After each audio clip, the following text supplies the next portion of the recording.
بسم اللہ الرحمن الرحیم 23واں پارہ ومالیہ تسلسل سورۃ الیاسین۔ اسی شخص نے سلسلہ کرام کو جاری رکھتے ہوئے کہا، میں کیوں نہ اس ہستی کی عبادت کروں جس نے مجھے پیدا کیا ہے اور جس کی طرف سب کو پلٹنا ہے۔ کیا میں اس کو چھوڑ کر دوسروں کو اپنا معبود بنا لوں؟ میں تو اسی پروردگار پر ایمان لے آیا ہوں، تم لوگ بھی میرا کہا مان جاؤ۔ ظالم بستی والوں نے اس کی دردمندانہ نصیحت پر کان دھرنے کے بجائے اس کو مار ڈالا۔ جو ہی وہ دوسری دنیا میں پہنچا اسے خوشخبری دی گئی کہ اب تم جنت میں داخل ہو جاؤ۔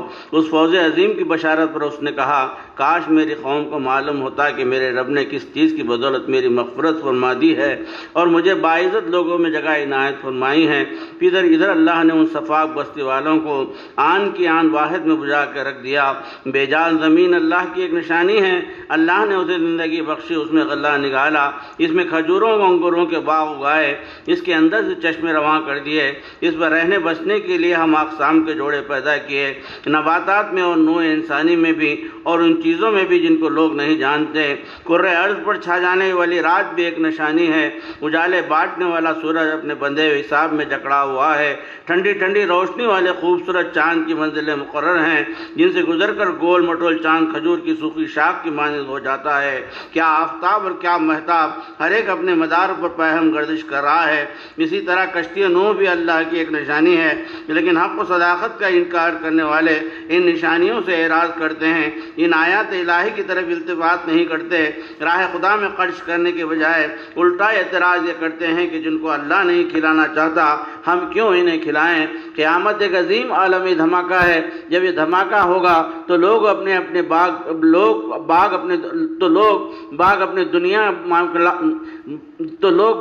دنیاوی معاملات اور کاروبار میں الجھے ہوئے ہوں گے۔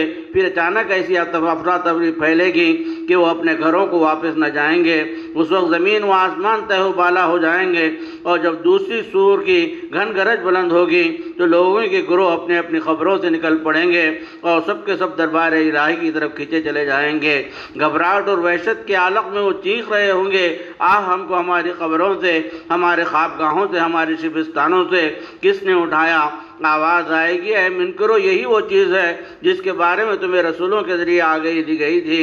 آج مکافات عمل کا دن ہے، حساب کتاب کا دن ہے۔ آج کسی پر ذرا برابر ظلم نہیں ہوگا، اور شہریان جنت الفردوس اپنی بیویوں کے ہمراہ مسجدوں پر بیٹھے ہوئے عیش کر رہے ہوں گے۔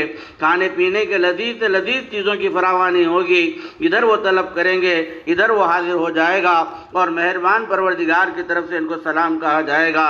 دوسری طرف مجرموں کو چھانٹ چھانٹ کر الگ کر دیا جائے گا۔ ان سے پوچھا جائے گا کہ کھلے دشمن کی بندگی سے باز رہنے کی واضح تاکید کے باوجود کیوں اس کے بہلاوے میں آ گئے؟ اب اپنے اعمال کے پد کی بادات میں جہنم میں جاؤ۔ پھر ان مجرموں کے منہ بند کر دیے جائیں گے اور ان کے ہاتھ پاؤں گواہی دیں گے کہ وہ دنیا میں کیا کیا کر کے آئے ہیں۔ اللہ تعالیٰ اپنے خیر و جلال کا مظاہرہ کرنا چاہے تو دنیا ہی میں ان منکرین کی آنکھیں اندھی کر دے، ان کو ان کی اپنی جگہ مسخ کر کے رکھ دے کہ آگے چل سکے نہ پیچھے لوٹ سکیں گے۔ جس شخص کو لمبی عمر عطا کی جاتی ہے، جس کی ساخت اور حیت بالکل الٹ دی جاتی ہے۔ اللہ نے انسانوں کے فائدوں کے لیے جانور پیدا کیے جو سراسر ان کے کنٹرول میں رکھے جاتے ہیں۔ ان میں سے بعض جانوروں کا گوشت کھایا جاتا ہے اور بعض سے پانی پینے کو ملتا ہے۔ اس کے علاوہ اس میں کئی طرح کے فائدے رکھے ہیں، اور اتنا سب کچھ پانے کے باوجود اللہ کے سوا دوسروں کو معبود بنا لینا کتنی ناشکری اور کم عقلی کی بات ہے۔ حقیر نطفے سے پیدا ہونے والا انسان بڑا جھگڑالو بن کر ابھرتا ہے، اپنی پیدائش کی حقیقت کو بھول جاتا ہے، اللہ کے لیے مثالیں گھڑتا ہے، پوچھتا ہے کہ بوسیدہ ہڈیوں کو کون دوبارہ زندہ کرے گا؟ سن لو اور غور سے سن لو، ان منتشر اور بوسیدہ ہڈیوں کو وہی دوبارہ زندگی عطا کرے گا جس نے انہیں پہلے پیدا کیا تھا، اور جس نے ہرے بھرے درخت سے آگ پیدا کی تھی جو تمہارے چولہوں کو گرم اور روشن رکھتی ہے۔ اس کے لیے پیدا کرنے کا عمل کچھ مشکل نہیں۔ وہ حکم دیتا ہے کن ہو جا، اور وہ ہو جاتی ہے فیکون۔ وہ جس کے قبضے میں ساری کی ساری حکومت ہے، اور اسی کی طرف تم سب پلٹائے جانے والے ہو۔ سورۃ الصافات۔ خالق کبریا نے آسمانوں کو تاروں سے سجایا اور اسے شیطانوں کی الغار سے محفوظ کر دیا۔ یہ عالم بالا کی کوئی بات سن نہیں سکتے، تاہم اگر کسی شیطان نے یہاں سے کچھ سن پانے کی کوشش کی تو ایک تیز لپکتا ہوا شعلہ اس کا تعاقب کرتا ہے۔ اسی کو شہاب تارے کا ٹوٹنا کہتے ہیں۔ جس وقت مجرمین جہنم کی طرف ہانکے جا رہے ہوں گے تو حکم خدا بندی ہوگا، ذرا انہیں روکو تو صحیح، ان سے کچھ پوچھنا ہے۔ تم سب کو آج کیا ہو گیا ہے؟ تم آپس میں ایک دوسرے کی مدد کیوں نہیں کرتے؟ پھر نام نہاد پیشوا اور ان کے پیرو آپس میں ایک دوسرے پر الزام دھرنا شروع کر دیں گے۔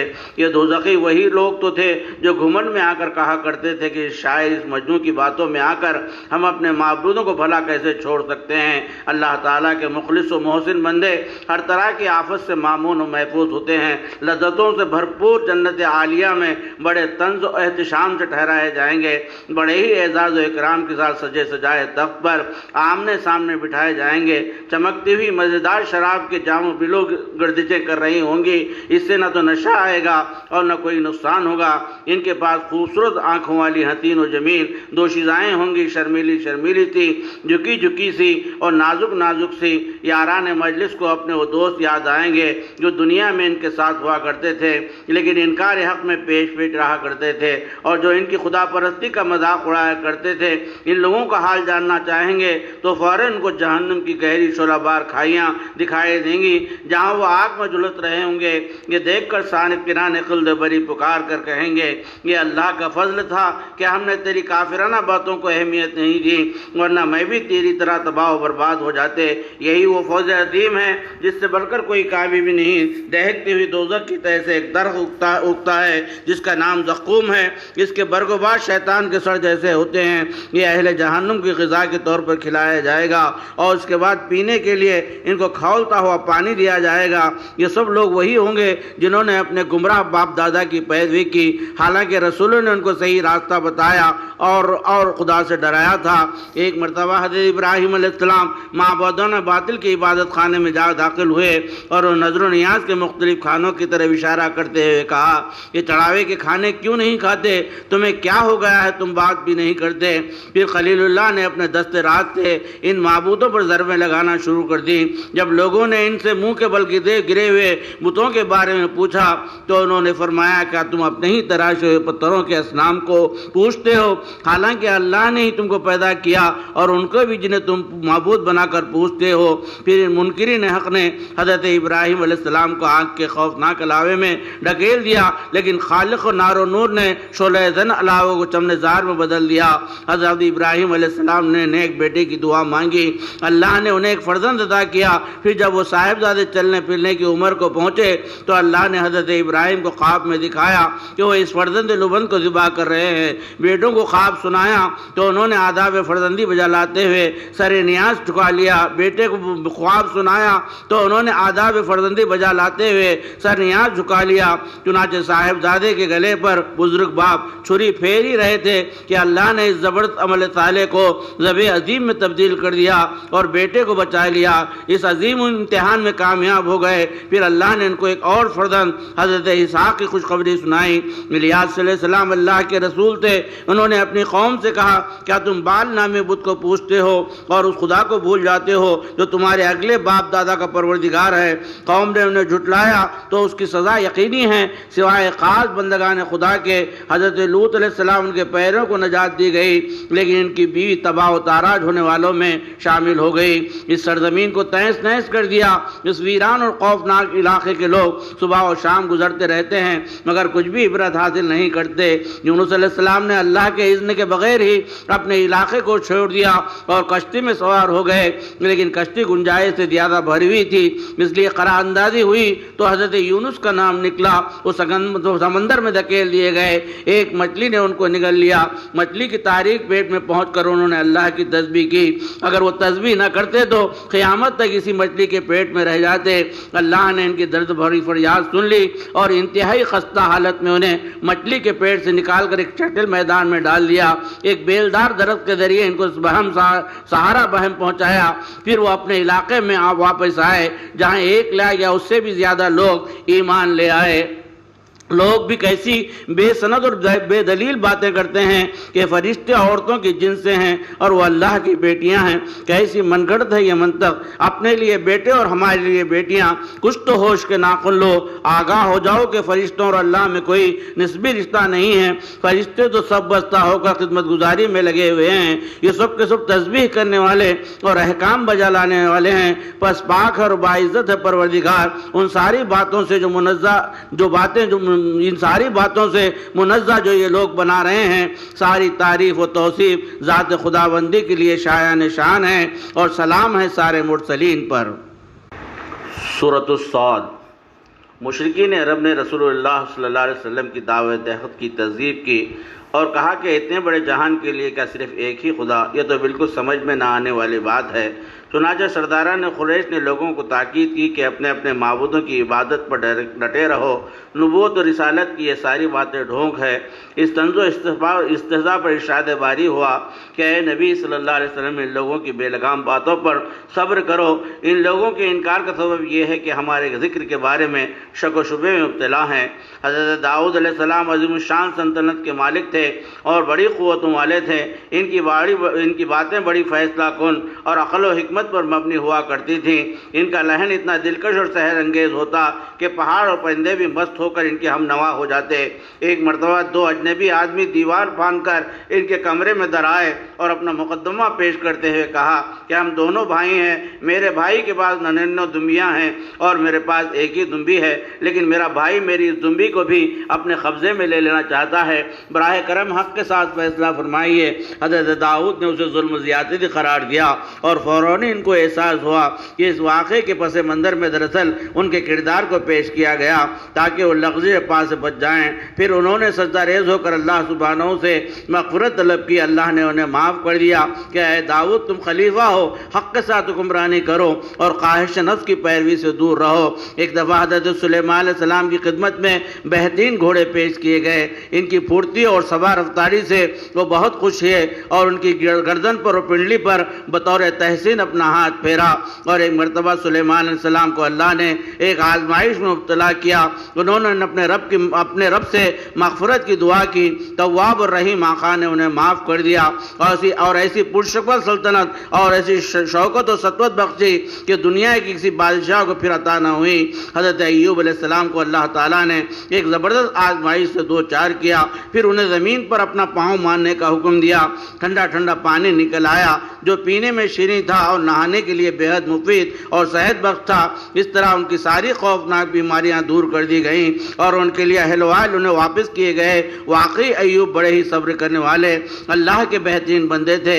ابراہیم و اسحاق و یعقوب اسماعیل الیسی علیہ السلام سب برگزیدہ انبیاء علیہ السلام تھے۔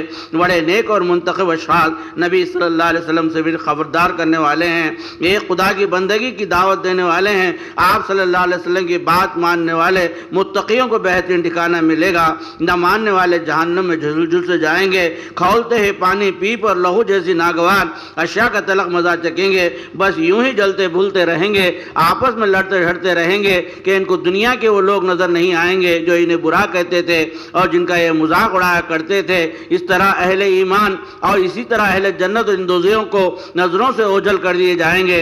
اللہ تعالیٰ نے جب شر کو اپنے دونوں ہاتھوں سے بنایا، اس کو سجدہ کرنے سے انکار کر کے ابلیس راندہ درگاہ ہو گیا۔ اس نے پروردگار سے مہلت مانگی اور عہد کیا کہ بندگان خدا کو قیامت تک آنے تک گمراہ کرے گا، مگر ساتھ ہی اس نے یہ بھی اقرار کیا کہ وہ اللہ کے مخلص و محسن بندوں کو بہکا نہ سکے گا۔ سورۃ الزمر۔ اطاعت و خالص کا سزاوار صرف اللہ ہے۔ مشرکین یہ تعویل کرتے ہیں کہ ہم ان معبودوں کے پرست اس لیے کرتے ہیں کہ وہ اللہ تک ہماری رسائی کا ذریعہ بنتے ہیں۔ ایسی تعویلوں کا فیصلہ اللہ تعالیٰ ہی فرمائے گا۔ اللہ سبحانہ پاک اور منزہ ہے اس بات سے وہ کسی کو اپنا بیٹا بنائے، وہ اکیلا ہے سب پر غالب۔ وہ اتنی مخفی اور پوشیدہ چیزوں کا علم رکھتا ہے کہ ماؤں کے پیٹوں میں 3 تاریخ پردوں کے اندر تم کو ایک شکل کے بعد دوسری شکل دیتا چلا جاتا ہے۔ پھر کوئی معبود اس کے سوا کہاں سے آ گیا؟ تمہارے کفر نہ کرنے سے اللہ بے نیاز ہے، مگر اتنا ضرور ہے کہ اللہ اپنے بندوں کے لیے کفر کو پسند نہیں کرتا۔